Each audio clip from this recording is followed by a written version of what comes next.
there is a huge percentage of the young male population which are so disenfranchised with the system that they're looking for somebody to blame. Young men are waking up in a world where they stand no chance of having any of the things their fathers had. They're never going to have a wife who respects them and loves them because their wife's on TikTok and believes she deserves a G-Wagon full of roses. And they believe they need a Lambo at 19. And nobody wants to work a job because jobs don't pay. And nobody wants to go to school because a degree isn't going to pay. And nobody can save up to buy a house because you can no longer compound your work in dollars because you're being outpaced by inflation, money printing, all these wars, taxes. You're being outpaced. You can't even save money anymore. So when young men are waking up in a world where their only chance to possibly get rich is effectively gamble on crypto, they're sitting here going, well, this system's broken. Who's behind this system? Why am I living in such a broken system? When you have all these men out here who have no hope of building a good life, they're going to find somebody to blame for it. I think it's very easy to confuse finding someone to blame or finding out what's happening with fixing the problem. And I think I'm not going to lie, there's definitely a large percentage of people on the internet who are looking for someone to blame as opposed to taking personal responsibility to fix the problem. There's no Jew that's stopping you from going to the gym and being in good shape. So, like, you have personal responsibility and personal accountability. And in many situations, even if they're unfair, even if the game is rigged, the best thing you can do is say, well, these are the rules I'm playing within, and I have to try and win and take absolute personal responsibility for everything. That's the first thing. The second thing, you asked what I would do if I was 22. That is a very difficult question to answer because I think we've moved into a new stage of capitalism. We've moved into this stock market bubble version of capitalism, which is different than the consumer capitalism we used to live under. In the 90s, you got rich by opening a mom and pop shop or opening a factory. I make lighters and I'm going to sell you lighters and you're going to buy the lighters and I'm going to produce them and I'm going to make a profit and I'm going to get rich. But what chance do you have of manufacturing anything in the West? Zero. What chance do you have of competing with any of these large conglomerates or monopolies in the West? If I gave you $1 million in 1990 and said, make more money, you'd open businesses. If I give you $1 million now and said, make more money, you put it in the stock market. So you're a lot of the times just investing in the monopolies. It's getting easier and easier to make money from money and harder to make money from nothing. And this is the problem with the world we're in because young people have no money. So to make their first million is nearly impossible. But to turn $1 million into 10 million is easy. Buy and chill. That's it. So it's getting worse and worse. And this ties into what I said earlier about the fact that since 2016, we have trillions and trillions of brand new dollars, stock market's all-time high, everyone who with money is richer, but the country actually, if you look around, doesn't feel richer at all. The economy is actually worse than it's ever been. The real economy at the bottom. The rich are just getting richer all of the time. So as a 22-year-old, what they're currently doing is because they understand this, they're all becoming radicalized. Some of them are finding people to blame for it and sitting and lamenting and crying in their bedrooms about the situation. Some are going, okay, I need to find a way out and are effectively gambling. This is why prediction markets are such a big thing. This is why online casinos are making larger profits than they've ever made because a young man understands $10,000 means nothing. I need 10 million. 10,000 and zero is the same. So all the young men in the world today are just throwing their money away, trying to get enough money to turn that money into money, because that's the only way to make money now. The solution to all of this is extremely complicated. I don't know what the solution is. For me to answer the question, what would I do at 22? Well, I'll do the same thing I've always done. I'd become so exceptional that I can disprove the rule. I could say, all right, yes, the game is rigged. Yes, it's extremely hard to do, but I'm not the average guy. If everything that is told to us about the Jews controlling America and the system being rigged, if all of that's true, the correct answer is still to get up, work hard, be better than everyone else, try harder than everyone else does, and excel. That's the only answer. You can sit and tweet all day if you want, but it's not going to fix your life. However, the game is certainly becoming harder. It is so easy for me to turn money into money. And it is so difficult for me to find a business that makes me money. Even for me, in this current economy, it's so easy for me to buy an asset and wait. That's the safest, easiest thing I can do. And this is the world we live in. And you know what that does to asset prices? They soar. So what happens to the young people? I think it's harder to open a physical business in the West, anywhere, not just America, in the West today than it ever was. You're competing with conglomerates and monopolies. You can't sell phone chargers. You can't. By the time you take all the products Amazon sell, all the products Walmart sell, if you look at the amount of small independent stores that used to exist only 20 years ago, everyone's out of business. It's monopolized. So it's very difficult for you as an individual to go and start a company and compete with these monopolies. You can do something online, of course, but this ties into what we were saying earlier. If you're trying to make money online, how do you do it? You need attention. How do you get attention online? Well, you can have life experience like all of us. You can go through a very, very difficult life and you can tell stories and you can try and be entertaining, but most people can't do that. You're 23. So how do you make money online? Well, you need attention. How do you get attention online? You're a clown. And this ties into all the problems with society by and large. This ties into all the crap we see with online pranking, these TikTok videos, and all this garbage, and people literally risking their lives, setting themselves on fire to try and promote a meme coin. All of this is from desperation because young men do not see a way out of the trap. The system was very, very clear before. Go to school, get a degree, get a good job, save your money, buy a house. Nobody in good faith can say that that still works. The game has changed. The game is broken. When you have a game where 90% of people playing it are going to lose, and then you believe they're not going to be revolutionaries in some form or another, then you haven't read enough history books, sir. They're going to find someone to blame, and they're going to burn it down. Why is socialism winning in New York? Because people are broke.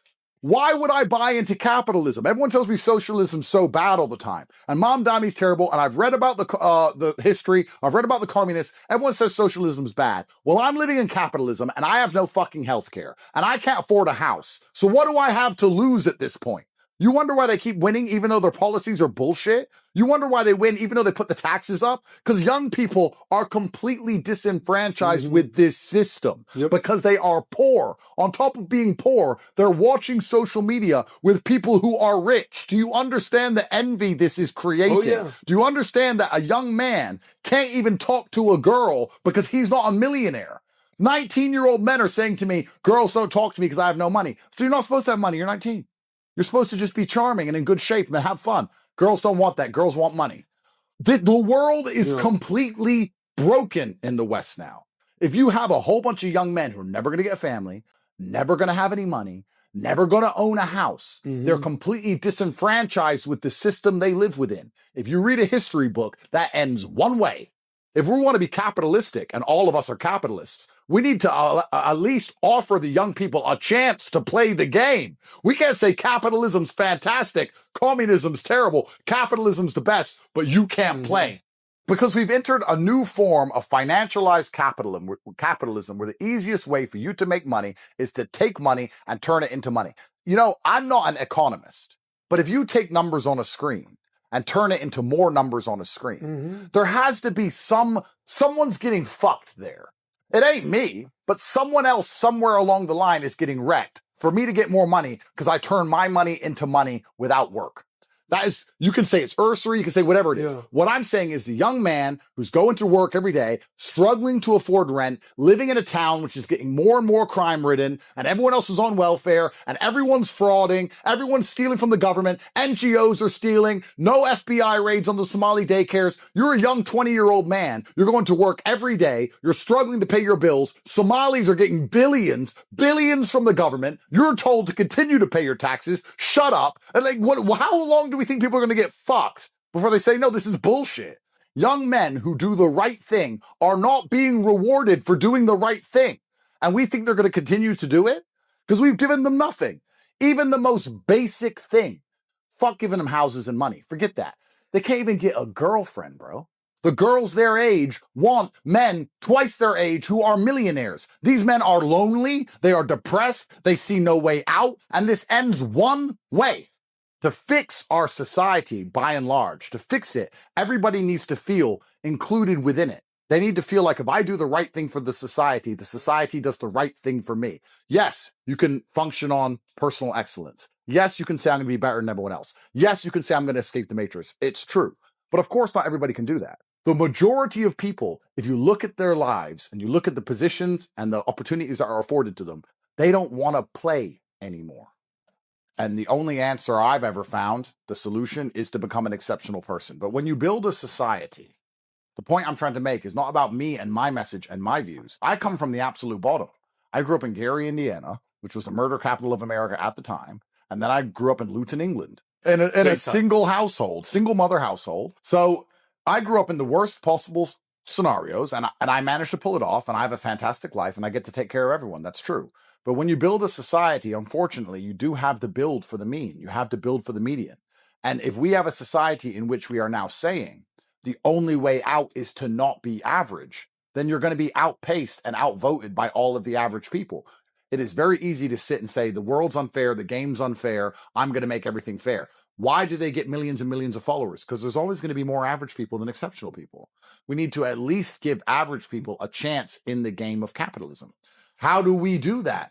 It's very complicated. And we have a situation now where, for example, let's say I'm Trump, and let's say I can make housing affordable for young people so they feel invested in their communities. Let's not underestimate how important it is for young people to own a home, because it gives them an emotional attachment to their community. They care because their house is on that street. If they're renting, it's not the same. The Western world, America especially, was built on owning land. This is mine. I'm going to defend it to the end. I'm going nowhere. You're not doing that around my house, my family. So if Trump were to come along with the magic pen and say, I want to make housing affordable, you know what he would enter? He'd enter a war with all of the asset managers. He'd enter a war with Vanguard, BlackRock, and all of the other rich people. Because if you make houses affordable, their assets go down. They don't want that. Go to school, get a degree, you'll get a job, you'll end up rich, save for your 401k, you're going to own your home one day, vote for your candidate, it really matters, and you're going to be a happy citizen. And it turns out every single part of that is a lie. And they want to keep your mind distracted and placated enough for you to continue to pay taxes, even though your cost of living keeps going up, your living standard keeps going down, you're miserable, the traffic and the commute is getting worse day by day, your only chance to get out of it is to get rich. You can't, and you're stuck. So they have to broadcast enough garbage into your brain that you get distracted by TikTok and being stupid enough to pay $700 to go watch Taylor Swift. So look at these people screaming, jumping up and down, looking at an artist they've already heard the song from 50,000 times, idolizing this person like they're Jesus. And they can't even pay their own bills. Those are the people who have been completely psyoped by the slave mind. You're allowing yourself to be distracted with bread and circus garbage as your actual life and the things that matter crumble around you. And it's getting harder and harder for men to break through to that 1%. And the true answer to all of these things is you need to be prepared to take risks and suffer the pain of failing, because you're not going to win every single time. I like to believe the universe is fairly balanced. And I like to believe that everybody gets what they deserve, both the good and the bad. And I like to believe that I deserve all of the amazing things I have, and I deserve all of the bad things that happen to me. And that's probably me optimizing my mind for competency and the capability to deal with things. Because if something bad happens to me and I believe I deserve it, it's much easier than going, oh, poor me. I don't have a victim mindset. I think everything good in your life, you deserve it. Everything bad in your life, you deserve it. If you're important and famous, you deserve that. If you don't deserve it. You have exactly what you deserve. Where you are and who you are is what you should be. And if you wanted to be something else, you would be something else. I take responsibility for absolutely everything in my life. If someone runs up to me on the street and stabs me to death, is that fair? No. Do I deserve it? No. But is it my fault? Yes. I should have seen him coming. I should have known he was after me because we argued the day before. I should have had security. Everything is my fault. So fault and fair in the amateur mind are conflated. In my mind, they're very different things. I said something before about that the BBC still use against me to this day. I said if a woman goes out and she meets a man she doesn't know and she gets drunk with that man and she's wearing a short skirt and then she goes back to that man's hotel room and then cries rape, I blame the woman. We need to have personal accountability in all things because the world's not a perfect place. And her, as an adult, should have enough personal responsibility to not put herself in a position where it's easy to allow bad things to happen to her. I won't go to Kandahar right now and get shot with an AK because I know that there's people there who might kill me. We all have to have personal responsibility, but the world is now skewed. I mean, I judge people on their appearances all the time. I judge books by their cover. If I look at you and I feel like you're weak, I don't believe you have personal responsibility. I don't believe you have motivation. I don't believe you have dedication. I don't believe you can keep donuts out of your mouth. I don't believe you have any self-control. I don't talk to you. Call me fat phobic. I don't care. That's my decision. I'm rich. I don't need you. So I don't talk to you. Because I believe you're the kind of person who will not take accountability for their actions. Because you're eating donuts all day, you're becoming obese, and you're blaming your fucking thyroid. So you're a dumbass.